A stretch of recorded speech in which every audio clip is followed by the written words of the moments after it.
¿Qué hermanos? ¿Cómo están? Espero bien, tome mi tiempo, ¿sí? De todas maneras, al final del servicio, más tarde, estoy mandando una copia del mensaje. Estoy siguiendo mi serie, todavía me queda un mensaje más, en cuanto a cuando el corazón gobierna mal. Es el tema de la serie que hemos dado, que estamos dando. Y hoy día quiero compartir este sermón que se titula Fortalezas mentales, fortalezas mentales. Entonces, si alguien tiene la idea que este es un sermón psicológico, está equivocado. Ahora, otra vez, quiero que entienda, por favor. O sea, no es cierto que cuando un pastor predica 40, 80, 90 versículos bíblicos, es que él es bíblico. Eso no es cierto. Porque uno puede mencionar la palabra de Dios y solamente mencionarla. Ahora, no estoy diciendo que está mal. Estoy diciendo que un sermón tiene que tener contenido. Entonces el contenido que he estado trabajando durante algunas semanas es un contenido ético-moral, se llama, ¿no? Porque es un asunto que nos toca a nosotros, toca las fibras más profundas de nuestro ser, toca asuntos familiares, etcétera, etcétera, que eso es lo que se busca. Eso normalmente ocurre cuando un sermón es evangelístico, quiere alcanzar a otras personas para Cristo, pero en el caso de nosotros, los que estamos acá, ustedes son creyentes, los que nos escuchan, los que nos ven en redes, ¿no? Muchas personas, entiendo que algunos están conociendo a Cristo. Cuando una emoción no sanada se convierte, cuando una emoción no es sanada, se convierte en una prisión interior. Repito, cuando una emoción no es sanada, se convierte en una prisión interior. Y hemos estado hablando acerca de las emociones. Segunda de Corintios capítulo 10, versículos 3 y 5, nuestro texto dice así: porque aunque andamos en la carne, no militamos según la carne, porque las armas de nuestra milicia no son carnales, sino poderosas en Dios para la destrucción de fortalezas. Oremos. Dios, nos encomendamos a tu presencia para que nos hables a cada uno de nuestros corazones. En el nombre de Jesús. Amén. Ahora, no significa que cuando Dios nos habla, siempre estamos mal. Alguien me dijo hace algunos años, después de un mensaje, me dice: pastor, no sé por qué cada vez que usted predica y usted dice que Dios te hable, Dios siempre me habla. ¿Eso quiere decir que yo siempre estoy mal? No, no es eso. Ahora, Dios quiere tener comunicación contigo. Ahora, nosotros no somos perfectos, pero necesitamos que Dios nos hable. La razón por la que usted está en esta noche con nosotros, o la razón por la cual usted me está escuchando en este momento, es porque Dios quiere comunicarle algo a usted. Estaba pensando que hoy día me falta Saúl, falta Alejandro y falta Oscar. Y estaríamos completos si estuvieran ellos tres aquí. ¿Ok? Entonces, otra vez, esperamos que este mensaje llegue a ellos, ¿no? Ahora, hace algunos años atrás, usted sabe que Lima, la capital del Perú, bueno, honestamente, no solamente Lima, estuvimos en un sitio que se llama Arequipa el año pasado con mi esposa. Sucede que en el Perú el robo, el pandillaje está muy fuerte, ¿no? Entonces, en las calles, no sé cómo es en México, pero en las calles la gente hace muchos años comenzó a poner rejas, ¿no? Me acuerdo que la calle donde yo vivía, ¿no? Era bien bonita, ahora no, ahora han puesto rejas, ¿no?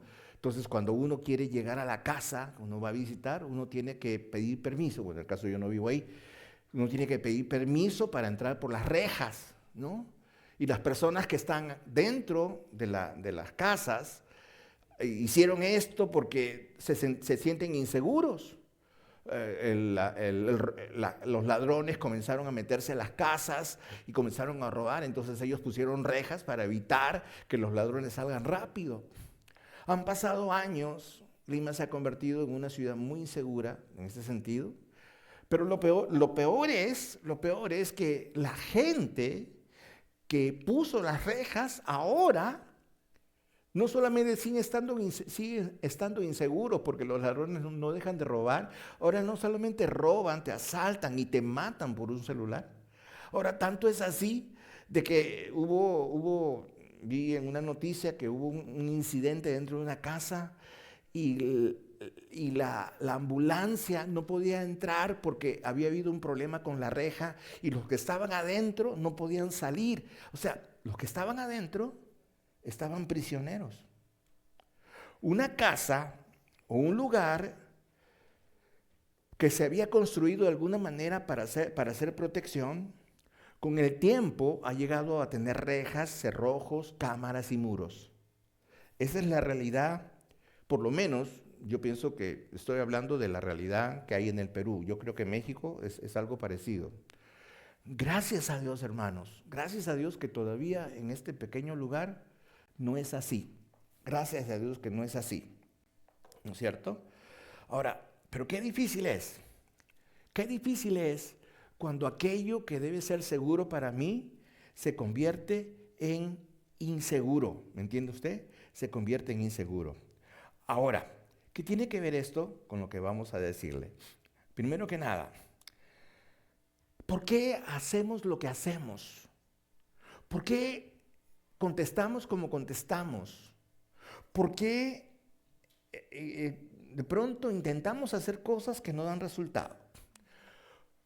Tres cosas importantes, o por lo menos dos cosas importantes que usted y yo debemos entender. La primera cosa es que nacimos pecadores. Por más mejor intención que uno tenga de ser la mejor persona el día de hoy, nos encontramos con una línea que se llama nací pecador. Salmo 51:5 dice, he aquí en maldad he sido formado y en pecado me concibió mi madre, decía David. Ahora, es algo que usted tiene que entender para aprender a perdonarse y para aprender a tolerarse. Es algo que yo pienso todos los días. Ahora, esto no me da licencia para pecar, pero ¿por qué hago lo que hago? En primer lugar, porque he nacido pecador. La segunda cosa es que aunque sea salvo, aunque sea una persona, en mi caso, ¿no?, dedicado al Señor al 100%, ¿no?, o en el caso suyo, una persona que ha tomado una decisión de fe, usted y yo somos salvos del pecado, pero el pecado sigue viviendo en nosotros hasta el día que dejemos este cuerpo. ¿Está de acuerdo conmigo? ¿No está de acuerdo? Entonces, si usted no tiene pecado en su interior, usted está muerto y no se ha dado cuenta. ¿Sabe? Nosotros somos salvos del pecado, pero no es que el pecado no ha salido de nosotros. Si hubiera salido de nosotros, no estaríamos en este mundo. Y 1 de Juan 2:1 dice así, hijitos míos, os escribo estas cosas para que no pequéis. Ahora, 1 de Juan es un libro dirigido a creyentes.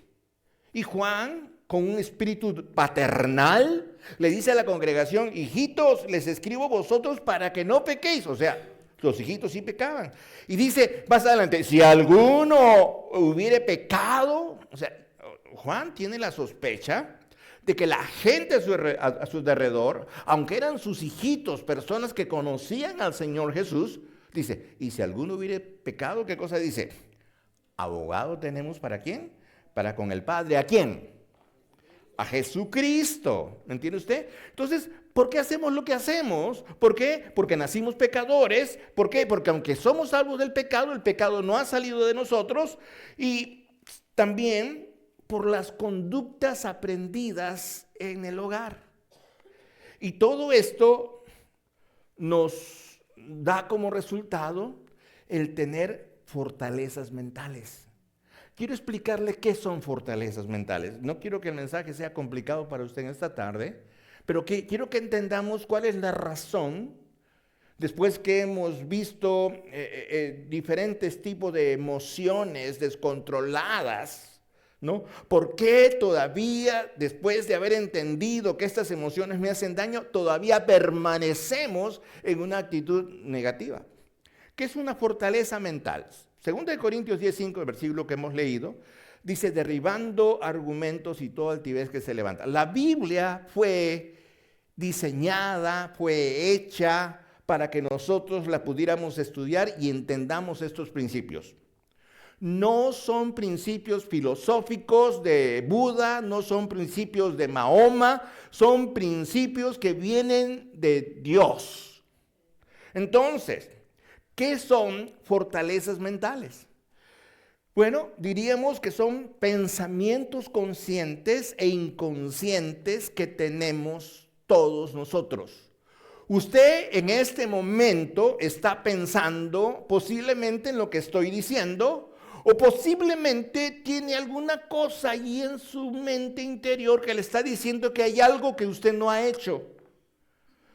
Alguna vez, cuando Angélica no estaba aquí, estaba en Perú, me acuerdo que yo salí muy temprano de la casa, me estaba yendo a Moses, eran como las 7 de la mañana, salí temprano, y cuando estaba ya por la clínica me acordé que según yo no había apagado la cocina. Entonces agarré, regresé y cuando llegué ahí me di cuenta que pues no tenía que haber prendido la cocina porque tenemos realmente una jarra que hierve. Pero en mi cabeza estaba que no había apagado la cocina. Entonces hay cosas que son conscientes, pero hay cosas que son inconscientes, ¿me entiende usted? Ahora, todas estas cosas de alguna manera van a controlar nuestro comportamiento, nuestro subconsciente. Existe el consciente, el inconsciente y el subconsciente. El subconsciente es algo que está entre los dos. Es algo que está ahí, me tinca, está acá. No lo digo, pero está trabajando en mi interior. Ahora, entonces, mi subconsciente es algo que está controlando mi comportamiento. Conscientemente yo digo, voy a cambiar, conscientemente yo hago un propósito de enmienda, conscientemente quiero ser fiel a Dios, conscientemente, pero subconscientemente hay algo que me dice, no lo vas a lograr. Y hay algo que me dice, tendrías que dejar esto, tendrías que dejar de hacer tal cosa, y no estoy dispuesto. ¿Entiende usted? Entonces, cuando estas cosas controlan, cuando mi subconsciente me controla, también va a controlar mi comportamiento, ¿no?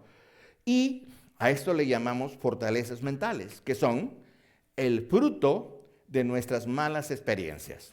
Por ejemplo, una fortaleza mental es una mentira creída. Esta mentira creída está reforzada por una experiencia emocional y está defendida como si fuese una gran verdad. Y de alguna manera la repito, se repite hasta convertirse en parte de mi identidad. Entonces, por eso que de alguna manera pienso, yo pienso y creo que la gente que está al otro lado, que no piensa como yo, está equivocada. Eso es lo que pienso. Entonces, una fortaleza mental puede ser una mentira. Es una mentira creída. He creído una mentira. Ahora les doy un ejemplo de eso. Una fortaleza mental no es un demonio solamente. ¿El demonio tiene que ver con esto? Sí, pero eso es parte de otro mensaje. Una fortaleza mental no es solo una emoción pasajera. No es solo tener un mal carácter. ¿Entiende usted? Una fortaleza mental realmente es una estructura de pensamiento.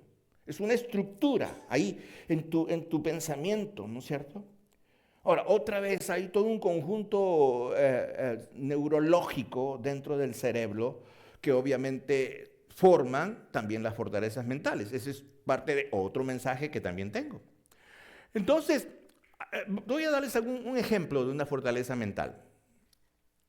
Uno está pensando y dice, ok, si no controlo esto, toda mi vida se va a arruinar. Así que tengo que controlar. Y uno tiene un espíritu controlador. Una persona dice, no puedo confiar en nadie, porque hasta ahorita todos los que he conocido me han fallado. Otra persona podrá decir, siempre me abandonan, siempre me dejan solo. Esta es mi experiencia. Y otro dirá, así soy yo pues. ¿Qué? ¿Acaso tengo que cambiar? Y alguno de nosotros dice, Dios me ama, estoy seguro que Dios me ama, pero, Entonces, una fortaleza mental está formado por pensamientos conscientes e inconscientes, ¿no? En donde mi subconsciente va a controlarme debido a experiencias emocionales traumáticas. Entonces, ¿cómo nace una fortaleza mental? Prácticamente lo acabo de decir. Ezequiel 18:20 es un versículo que quiero tomar de referencia. Dice así: el alma que pecare, esa morirá. El hijo no llevará el pecado del padre, ni el padre llevará el pecado del hijo. La justicia del justo será sobre él y la impiedad del impío será sobre él. Ahora, ¿cómo nace una fortaleza mental? En la introducción acababa de decir que una fortaleza mental muchas veces nace en el seno familiar. Una fortaleza mental nace por las conductas que hemos aprendido en la casa paterna. Es decir, copiamos el pecado de los padres. Ahora, es cierto, hemos mencionado muchas veces lo que dice Deuteronomio, lo que dice Éxodo 5, cuando hablamos de la maldición de los padres sobre los hijos hasta la tercera y cuarta generación. Eso lo hemos visto algunas veces. Pero sabemos que cuando nosotros venimos a Jesucristo, esa maldición se rompe. Sin embargo, en este versículo de Ezequiel, encontramos que los hijos ya no tienen el pecado de los padres, si así hubiera sido. Pero, ¿por qué los hijos muchas veces cometen el mismo error que los padres, hasta peor? ¿Por qué? Porque las conductas que tuvieron los padres, los hijos las copiaron. ¿Me entiende usted? Las copiaron. Por ejemplo, el proceso de una mala e intensa emoción empieza cuando, por ejemplo, en nuestra vida hay traición. Alguien nos traicionó de alguna manera. También empieza cuando yo he sido abandonado. Ahora, ser abandonado no necesariamente quiere decir que alguien me tomó y me dejó en un orfelinato o que alguien me regaló. Porque puedo tener padres y mis padres me abandonaron, nunca se hicieron cargo de mí. Este proceso emocional empieza cuando en mi casa hay un divorcio, cuando mis padres discuten, pelean, deciden separarse, o cuando no hay un divorcio, pero dentro de la casa la vida es peor que un infierno. ¿Escuchó algún hijo diciendo cómo quisiera que mis padres se separen? Porque ya no puedo vivir así. Problemas de experiencias emocionales intensas cuando hay infidelidad dentro del matrimonio, cuando hay abusos físicos dentro de la casa paterna, cuando hay abusos verbales y abusos sexuales en la vida de las personas a tu alrededor. Ahora, ¿qué produce eso? Esto va a producir personas llenas de resentimiento. Por eso que nosotros decimos, acá tenemos algunos jóvenes, ¿no?, que todavía no se casan. Antes había una marca en mi país, una marca de tela, se llamaba Polistel. Y siempre cuando me acuerdo que mi mamá iba al mercado a comprar tela, ¿no?, para hacer algunas cosas, y mi mamá siempre buscaba la marca Polistel. Yo era niño, tendría 3, 4 años, pienso, pero mi mamá siempre me decía, cuando hay que comprar esto, me enseñaba la marca. Fíjate en la marca. Para mi mamá la marca era algo muy importante. Ahora, hoy en día, la marca también es importante para ustedes que están solteros. ¿Por qué? Porque cada uno de nosotros en nuestra vida venimos falladitos por ciertas circunstancias que han aparecido en nuestras vidas. Entonces, personas llenas de resentimiento, llenas de temor, llenas de miedo, llenas de inseguridad, personas llenas de rechazo, de vergüenza, de complejos, de malicia. Algunos hemos hecho hasta votos internos. ¿Sabe qué es un voto interno? Un voto interno es ¿no? He decidido no casarme. He decidido no casarme porque yo no quiero pasar lo que mi madre pasó o lo que mi padre pasó. Jamás, nunca lo voy a hacer. Y es una buena persona, es una gran persona, pero decidió no casarse. Ahora, obviamente esto está contra la voluntad de Dios. Si tú haces eso, estás contra la voluntad de Dios. Y comenzamos a tener guiones mentales. ¿Sabe qué es un guión mental? Un guión mental es como si fuera el libreto de una película, de una escena de teatro. Ese es un guión mental que lo aprendo, lo adapto a mi vida y soy mi protagonista de mi propio reality. Y vivo una vida de show. ¿Me entiende usted? Entonces, decíamos que una fortaleza mental es parte de una mentira. Y entonces ahora tenemos que ver que Satanás sí interviene en estas mentiras, ahora que nosotros somos creyentes. Por ejemplo, Satanás intervino en el principio. ¿Qué fue en el principio? La mentira de Satanás acerca de Dios. Tengo un montón, pero solamente he puesto una en mi ejemplo bíblico. ¿Qué cosa le dice Dios a Adán y Eva? Génesis 3:5 dice, sabe Dios que del día que comáis de él serán abiertos vuestros ojos y seréis como Dios. Le dice Satanás a Eva. Entonces Eva mentalmente dice, ay, entonces Dios no es bueno. Dios no es bueno. Porque Dios no quiere que yo coma de este fruto, porque si como mis ojos serán abiertos, entonces seré como Dios. Dios no es bueno. Dios no quiere que yo sea como Él. Ahora, ¿esto es verdad? ¿Esto es verdad? No, esto es una mentira. Porque Santiago 1:17 dice así, toda buena dádiva y todo don perfecto desciende de lo alto, del Padre de las luces. Dios es bueno, amén. Dios es bueno. Ahora, pero lo peor es que cuando le creemos las mentiras acerca de uno mismo, ese pensamiento que de pronto aparece en nuestro subconsciente que te dice, no vales nada. ¿Y sabes por qué? Aunque el enemigo, si tú eres creyente, no esté dentro de tus pensamientos, él busca de tomar control de tus pensamientos y ataca tu subconsciente. Por eso el enemigo siempre va a buscar que destruir tu identidad, haciéndote creer que tu valor depende de errores del pasado o del fracaso. Cuando Satanás te habla y quiere aniquilarte, siempre te recuerda tus caídas del pasado. Pero es en ese momento cuando tienes que aprender a decirle, Dios me perdonó, ¿o no? Salmo 139, versículo 14 dice así, te alabaré porque formidables, maravillosas son tus obras. Tenía un amigo que tenía este problema. Pastor, no valgo nada. Todo el tiempo vivo recordando lo que hice en mi vida, en el pasado. Hasta que llegó el día en que él tocó fondo, se arrepintió y le digo, cree. Y me dice, me llama por teléfono y dice, ayer me volvió a decir, él creía que estaba loco. No estaba loco, estaba siendo atacado. Dice, me fui, me miré en el espejo y le dije a Satanás, yo valgo porque soy un hijo de Dios. Las mentiras de Satanás siempre te van a decir, no vales nada, pero te van a decir una cosa, tú nunca vas a cambiar. ¿Por qué? Porque el enemigo quiere que tú seas una persona estancada, seas una persona improductiva, que tengas un estancamiento espiritual, que seas una persona que diga, uy, estos somos, pero ya pues, ¿qué más? Así somos. O sea, ese pensamiento es el que Satanás quiere que tú tengas.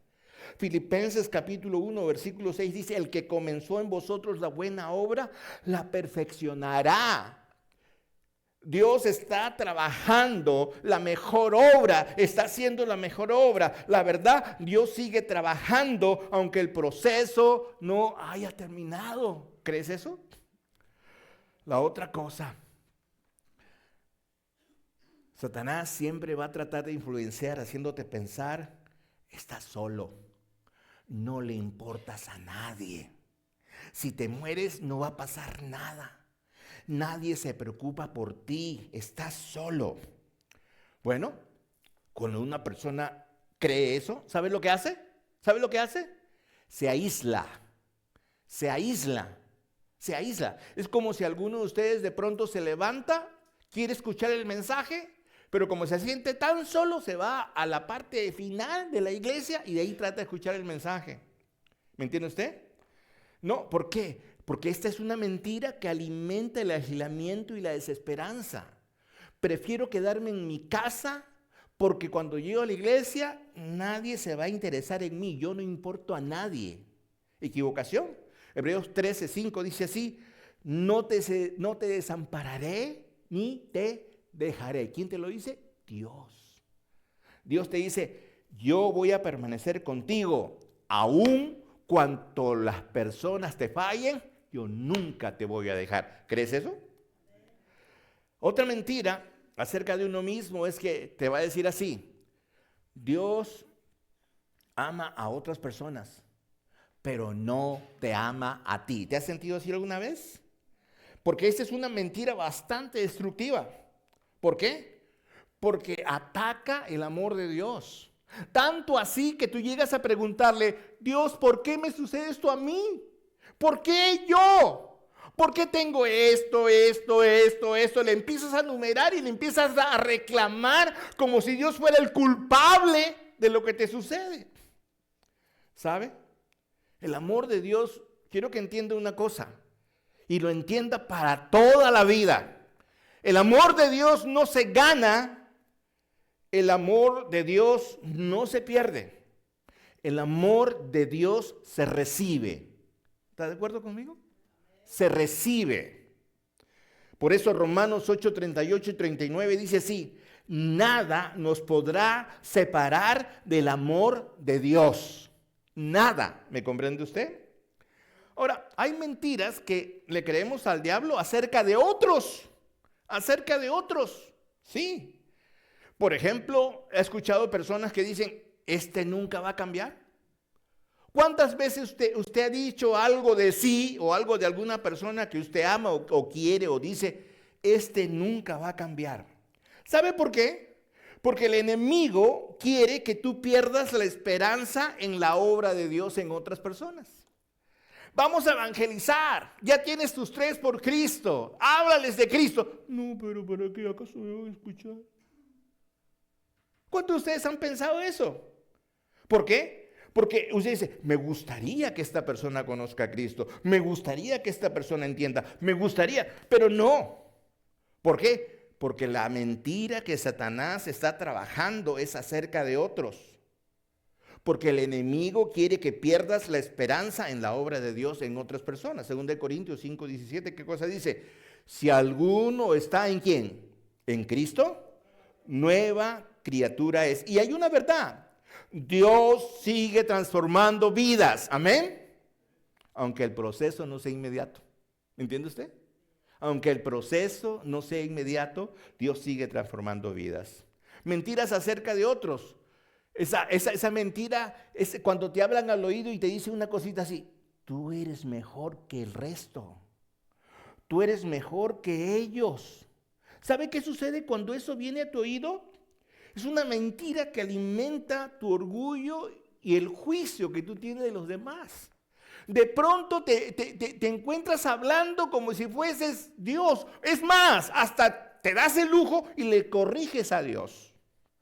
Te das el lujo, aunque Dios dice: no, yo amo a todos. Dice: no, Señor, pero tú no lo puedes amar porque yo lo digo, yo soy el juez.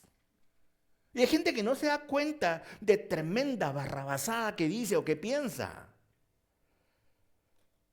Romanos 3:23 dice: por cuanto todos pecaron, están destituidos de la gloria de Dios. ¿Sabe lo que quiere decir eso? Quiere decir que todas las personas en el mundo necesitan la gracia de Dios. Y ninguno de nosotros está por encima de otra persona. ¿Me entiende usted? Así que si Dios quiere salvar a la persona que tú no quieres, ese no es tu problema, ese es el problema de Dios. ¿Me entiende usted?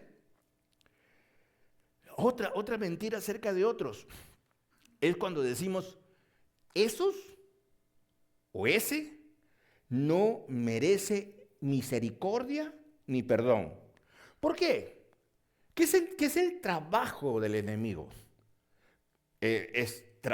Trabaja tratando de que tú endurezcas tu corazón y de alguna manera, al endurecer tu corazón, rompes relaciones con Dios y con todos aquellos que están del lado de Dios.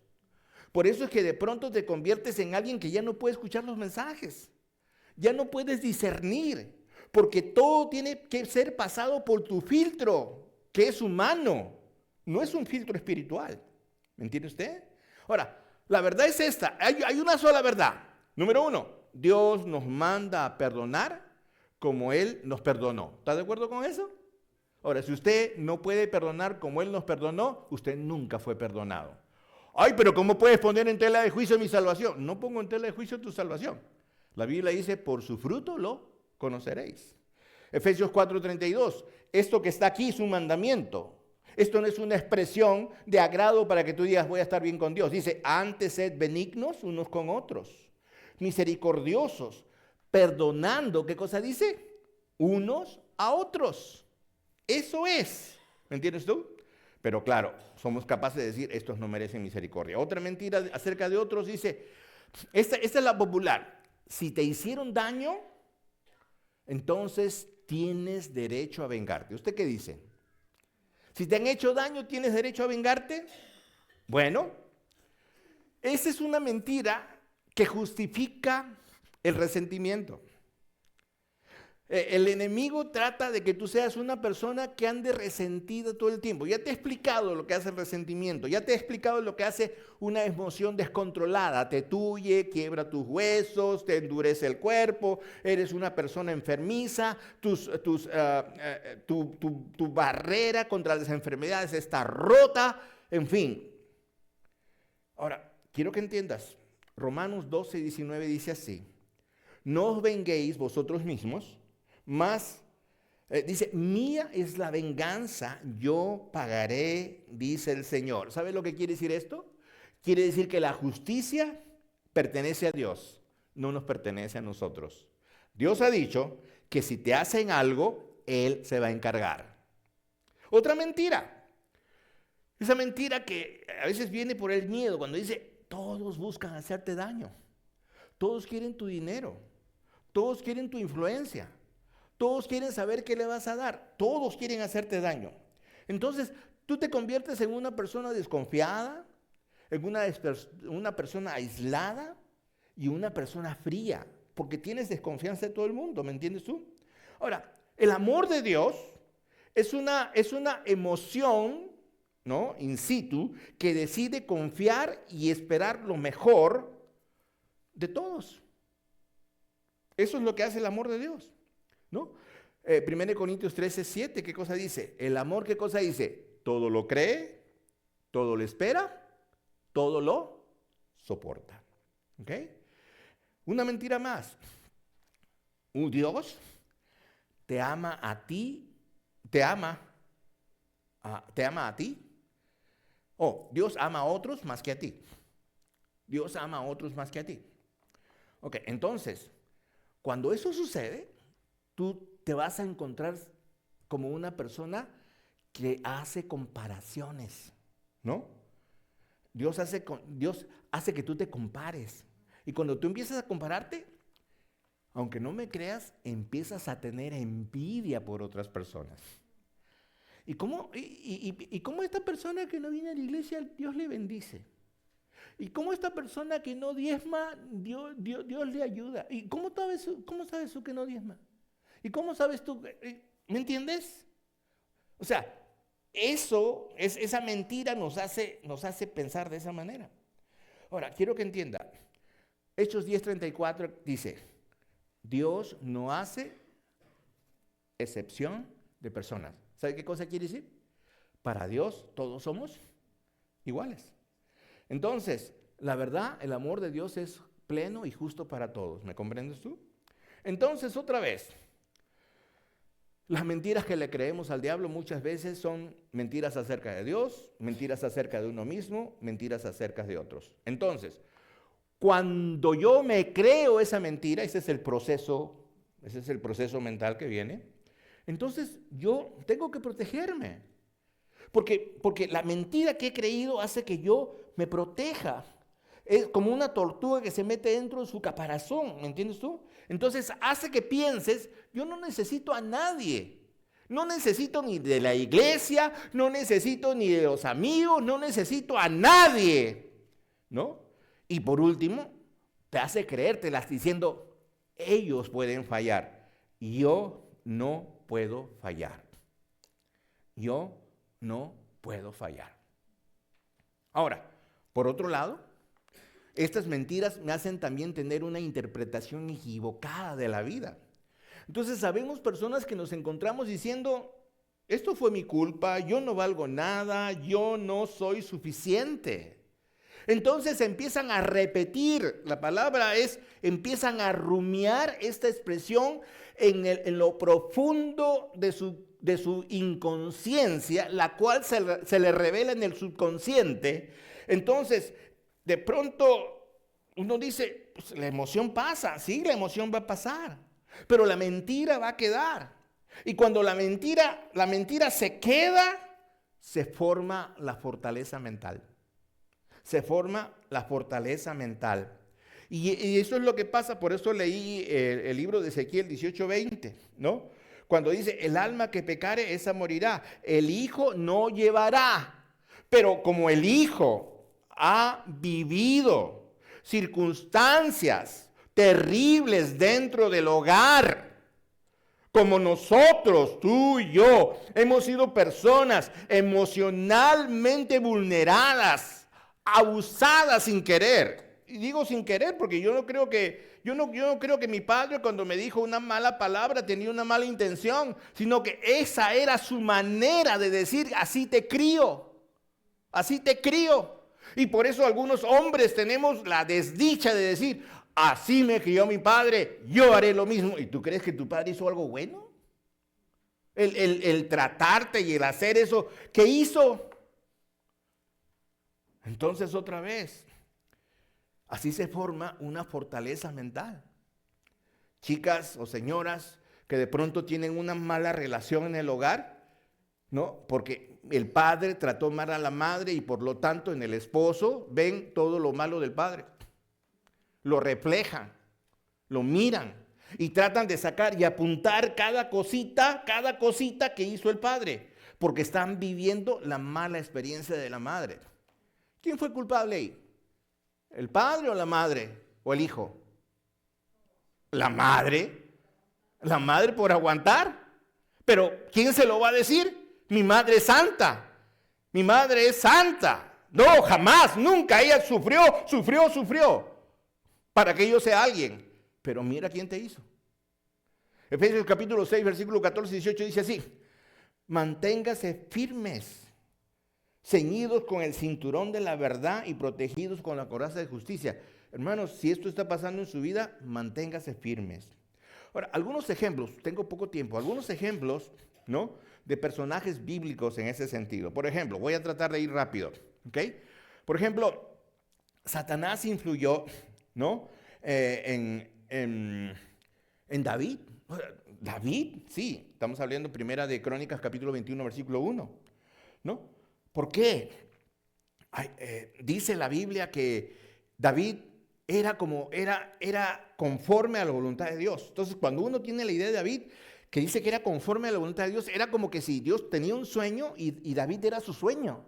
Pero hemos hablado bastante de David y usted sabe cómo fue David. Pero lo cierto es que en muchas de las áreas de la vida de David, Satanás influyó. Dios había dicho que no tenía que hacer un censo. En embargo, en 1 Crónicas 21:1, ¿qué cosa dice? Pero Satanás se levantó contra Israel e incitó a David, ¿a qué? A que hiciese censos de Israel. ¿Qué cosa está haciendo Satanás con David? Lo está influyendo de tal manera para que desobedezca. Para que de pronto David diga, yo soy más que Dios, yo soy el rey. Dios me dijo que no haga esto, pero a mí me importa un comino. Yo voy a hacer lo que quiero, pues. ¿No?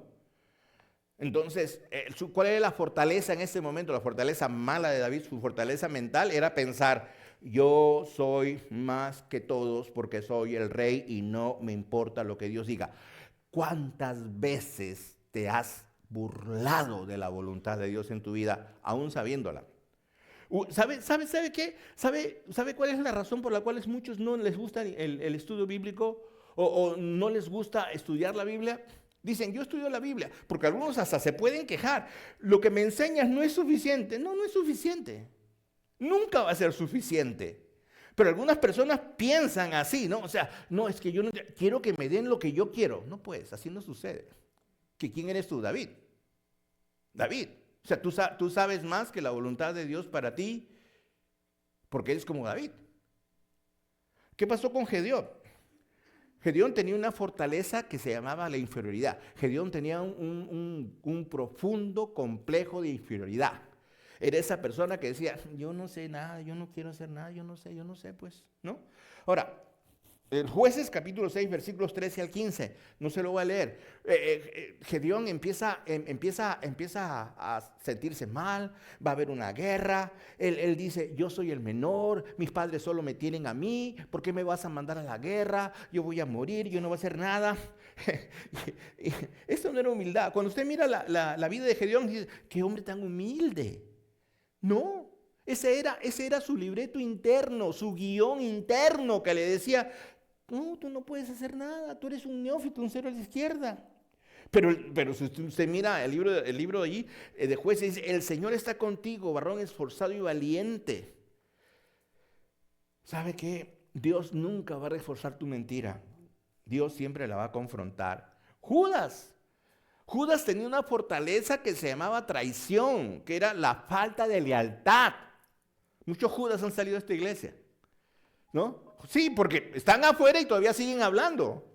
Y todavía siguen buscando, ¿me entiendes tú? Ahora, terrible, ¿verdad? Judas 13:2 dice, y cuando cenaban, como el diablo ya había puesto en el corazón de Judas Iscariote, hijo de Simón, que le entregase. Mateo 26:15 dice, ¿qué estáis dispuestos a darme para que yo los entregue? Y ellos le pesaron 30 piezas de plata. Estamos hablando de más o menos $1,000 en el momento actual. Judas quería hacerse rico con $1,000. Pobre tonto, ¿para qué le servían $1,000, verdad? Pero el problema de Judas era el deseo. Tenía un deseo indesmedido por la riqueza, ¿no? Podemos hablar de Pedro. Este pasaje es importantísimo. Déjeme que trabaje un ratito en eso. Mateo 16:23. Pero pastor, Pedro no era el bueno, no, Pedro no era el equivocado que después Dios perdonó. Sí, pero era influenciado por Satanás. ¿Y por qué? Mateo 16:23-25, el Señor Jesucristo dice, apártate de mí, Satanás, le dice a Judas, ¿no? Y dijo Jesús mirando a Pedro, me eres un estorbo. Estás mirando las cosas desde el punto de vista humano y no del divino, ¿no? ¿Y por qué? Porque pues Jesús se da cuenta que Pedro tiene puestos los ojos en las cosas temporales. ¿Me entiende usted? Era estorbo, o sea, Pedro le trata de enseñar al Señor Jesús cómo debe de pensar y cómo debe de hacer. Oye, Señor, será mejor que no pienses así, ¿no? Es como cuando tú quieres dar un consejo, ¿no? Sin tener mayor calidad espiritual. Ahora dice, pues, ¿y quién sabe si tienes calidad o no? Tu palabra, la forma en que lo dices, la manera como confrontas, eso es. Entonces, otra vez, y podemos seguir hablando. Mira, el propio Señor Jesucristo fue influenciado por Satanás. Cuando alguien me escuchó decir, oiga, pastor, usted está pecando, ¿cómo puede decir que Jesús fue influenciado por Satanás? Jesús no fue víctima. Él entró voluntariamente al conflicto. Muchas personas dicen que Jesús no fue llevado en espíritu al desierto para ser tentado. Otros dicen que Jesús sí fue llevado. Bueno, la Biblia dice que Jesús fue llevado en espíritu al desierto, en Mateo capítulo 4, versículo 1. Para ser tentado por el diablo. Quiere decir que Satanás mismo se le acercó al tentador. ¿Y qué cosa le dijo Jesús en Mateo 4:10? Vete, Satanás. Mateo 4:11. Y el diablo entonces lo dejó. Ahora, ¿qué trato de decirles? Trato de decirles que si Jesús fue tentado por Satanás, ¿por qué usted no? ¿Por qué usted no? ¿Por qué usted no? ¿Cómo se derriba una fortaleza mental? Hasta aquí, tú y yo sabemos que tenemos varias. Segunda de Corintios, capítulo 11, versículo 14, dice así, y no he de extrañar, pues aún Satanás se disfraza como ángel de luz. Primero que nada, quiero que entiendas que Satanás se va a disfrazar como una persona muy buena. ¿Por qué? Porque es la manera como el enemigo va a tener acceso a tu mente. Porque lo que el enemigo quiere tener el acceso a tu mente. Ahora, eso es lo que pasa con los incrédulos. ¿Por qué cuando usted le habla a una persona de Cristo, esta persona no quiere creer, no quiere entender? Ahora, yo quiero que usted entienda esta verdad. Primero que nada, Satanás lo tiene ciego. Segunda de Corintios 4:4 dice, el Dios de este siglo cegó el entendimiento de los incrédulos para que no les resplandezca la luz del Evangelio. Por lo tanto, esta persona está enseguecido por Satanás. Si tú vienes esta tarde acá y tú de pronto no entiendes lo que está pasando, tengo que darte una mala noticia, ¿verdad? No has nacido de nuevo, no has sido regenerado, por eso no entiendes nada. Así de sencillo, así de sencillo. Porque los que no han nacido de nuevo no pueden entender las cosas de Dios, ¿ok? Ahora, pero otra vez, Efesios capítulo 4, versículo 17, te lo pruebo, dice así, esto pues digo y requiero en el Señor, que ya no andéis como los otros gentiles, o sea, como los otros, ¿no? Dice, que andan en la vanidad de su mente. Las personas sin Cristo hablan en la vanidad de su mente, andan en la vanidad de su mente, teniendo el entendimiento ennegrecido. Acá da una característica de los incrédulos. Son vanidosos mentalmente, tienen el entendimiento entenebrecido, ajenos de la vida de Dios por la ignorancia que en ellos hay, por la dureza de su corazón. Todas esas cosas la tienen las personas que nosotros queremos alcanzar para Cristo. Todas esas cosas. Así que no es de extrañar que usted pueda decir, hoy no me hacen caso. Claro, Satanás los tiene, pero eso no quiere decir que los tenga siempre. Entonces, lo que quiere el enemigo, ¿qué cosa? Quiere tener acceso a tu mente. El tuyo, tú que has nacido de nuevo. 1 Juan 5, 18 y 19 dice así, sabemos que todo aquel que ha nacido de Dios no practica el pecado, pues aquel que fue engendrado por Dios le guarda y el maligno no le toca. Sabemos que somos de Dios y el mundo entero está bajo maligno. Alguien me dijo, pastor, bajo este pasaje, entonces un creyente no debe de pecar. No saque una doctrina de un texto. Tenemos que mirar la Biblia por completo. Porque 1 Pedro, capítulo 5, versículos 8 y 9, ¿qué cosa dice? Practiquen el dominio propio, le dice a los creyentes, y manténgase alerta. Ahora, ¿por qué me voy a mantener alerta? ¿Por qué tengo que practicar el dominio propio? ¿Por qué? Dice, su enemigo, el diablo, ronda como león rugiente buscando a quien devorar. Satanás está buscando a usted, a mí, para devorarnos. Y dice Pedro, resístanlo. Manténgase firmes en la fe, sabiendo que los creyentes en todo el mundo soportan las mismas clases de sufrimiento. Ni usted ni yo somos exceptos del ataque de Satanás. ¿Me comprende usted? Todos. Ahora, si a usted Satanás no lo ataca, es porque posiblemente es parte de su rebaño. ¿Me comprende usted? Así que cuando usted sea atacado por Satanás, glorifique a Dios, porque Satanás lo quiere muerto y solamente quiere muerto a sus enemigos. Romanos capítulo 1, versículos 21 y 22, dice, pues habiendo conocido, ahora, acá hay otro grupo de cristianos que ya cayó. Acá hay un grupo de cristianos que ya pecó. Acá hay un grupo de cristianos que aunque esté dentro de la iglesia está haciendo de su vida la peor barrabasada del mundo. Dice Romanos 1, 21, 22, pues habiendo conocido a Dios, no le glorificaron como a Dios, ni le dieron gracias, sino que se envanecieron en sus razonamientos y su necio corazón fue entenebrecido, profesando ser sabios, se hicieron necios. Este es un grupo de cristianos muy fácil de notar. Aquellos cristianos creídos, que creen que saben todo, cuando el orgullo brota a borbotones por su expresión, ¿me entiendes tú? Ahora, ¿y cómo se nota? ¿Dónde encuentro esos cristianos? Una cosa bien sencilla. Dice, no le glorificaron como a Dios. Qué maravilloso es cuando cantamos, que esta canción que cantamos, Digno es el Señor, escuchaba a la gente cantar con tanta voz. Dice, no quisieron adorarle como a Dios, ni le dieron gracias. ¿Entiendes tú? ¿Sabe cuándo empieza la caída de un creyente? Cuando no adora. Cuando no adora. Cuando las ideas de Facebook, cuando las ideas de WhatsApp, cuando las ideas de YouTube, cuando todos se ponen en mi mente y me dicen, no, así no es, así. No, Señor, usted viene a la iglesia para adorar. Usted viene a la iglesia para adorar, para engrandecer el nombre de Dios.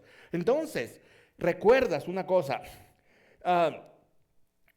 Si Satanás tiene toda la intención de controlar nuestra mente para controlar nuestro pensamiento. Proverbios 23, 7 dice así, porque ¿cuál es su pensamiento? Es su corazón, tal es. Come y bebe, mas su corazón no está con él. El enemigo quiere que sigamos siendo controlados por pensamientos que teníamos antes. Y este es el gran problema retrógrado del creyente. Usted se ven creyentes que son ahora, pero mañana son lo que eran antes, hace 3 años atrás. Porque lo que Satanás quiere es que trabajes tus pensamientos de tal manera engañándote, ¿no? Oye, mira, ¿qué estás yendo a esta iglesia? Hay 4 gatos. ¿Qué estás yendo para acá? No, vente a esta está más bonita. La gente va a buscar su confort. La gente, ¿qué te puedo decir? Intenta ser cómoda. Pues si estoy en un lugar donde todo el mundo me sirva, donde todo el mundo haga lo que yo quiero, yo voy ahí, pues. Pero si estoy en un lugar donde tengo que hacer, donde tengo que decir, no voy, pues no voy. Ay, ya me cansé de servir. Pues la vida del cristiano es una vida de servicio. Si no, no eres creyente. Así de sencillo. Si no sirves, no sirves. ¿Me entiendes tú? Efesios 2, 3 y 4, ¿qué cosa dice? Mira, entre los cuales también todos nosotros vivimos en otro tiempo, en los deseos de la carne. Pablo está hablando a creyentes, ¿ah? Pablo dice, yo también en otro tiempo, haciendo la voluntad de la carne y de los pensamientos. O sea, en otro tiempo yo vivía controlado por los pensamientos. Y éramos por naturaleza hijos de ira, lo mismo que los demás. O sea, en ese tiempo Dios no me amaba. Dios estaba enemistado conmigo y así como con los demás. Pero Dios, dice versículo 4, que es rico en misericordia por su gran amor con que nos amó. Ahora, Romanos 8:5 dice, porque los que son de la carne piensan en las cosas de la carne, pero los que son del Espíritu piensan en las cosas del Espíritu.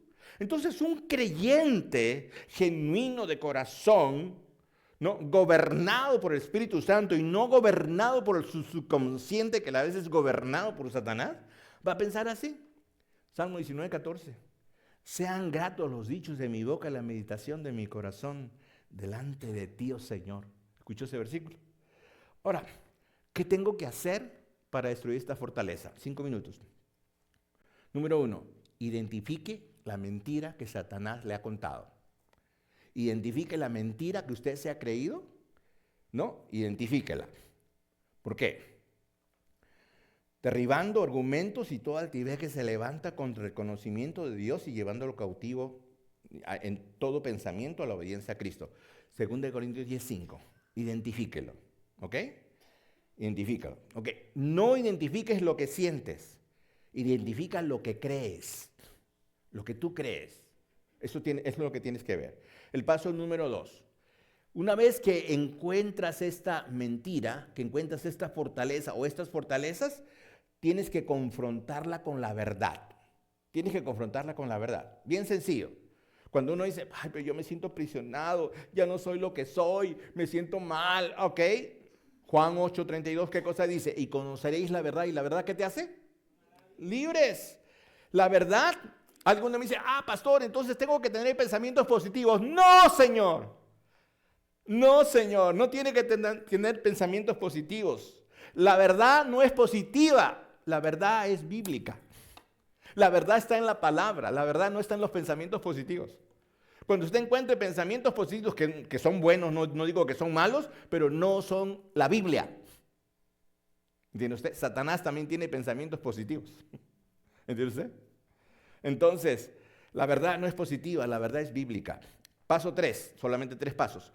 Reemplace ese pensamiento, ¿no? Reemplace ese pensamiento. Ahora, ¿qué cosa aquí? Entonces, pastor, dejo de pensar. No dejes de pensar. Entonces, ¿qué tengo que hacer? Piensa diferente. No dejes de pensar. Piensa diferente. Romanos 12:2, ¿qué cosa dice? Renovaos en el espíritu de vuestra mente. Renovaos en el espíritu de vuestra mente. ¿Qué cosa quiere decir? Anda tu subconsciente y quítale el derecho a controlar tu mente. Quítale el derecho. Dile, no tienes derecho a controlar mi mente. Soy controlado por el Espíritu Santo de Dios. Y cuando tú sientas que no puedes, piensa que Jesús también pasó por allí. ¿Y qué le dijo? Vete, Satanás. ¿Y qué hizo Satanás? Se fue. Inmediatamente eso es lo que va a pasar contigo. Las fortalezas mentales no se derriban con gritos, menos con promesas, ni con fuerza emocional. Se derriban con una sola verdad persistente. Voy a terminar esto con esta expresión. Creo que hay una expresión más, que dice así: lo que no sanas, te gobierna. Lo que rindes a Dios, ¿qué cosa? Te transforma. Otra vez, lo leemos juntos, nos ponemos de pie. ¿Qué dice? Uno, conmigo, uno, pero léalo, léalo, tóquelo, ingréselo a su proceso mental, ríndase al Señor y diga así: 1, 2, 3. Lo que no sanas, te gobierna. Lo que rindes a Dios, Él lo transforma. ¿Quién lo transforma? Dios. Entonces, por eso nosotros dependemos del Señor y de su gracia. Cierre sus ojos, ahí donde está.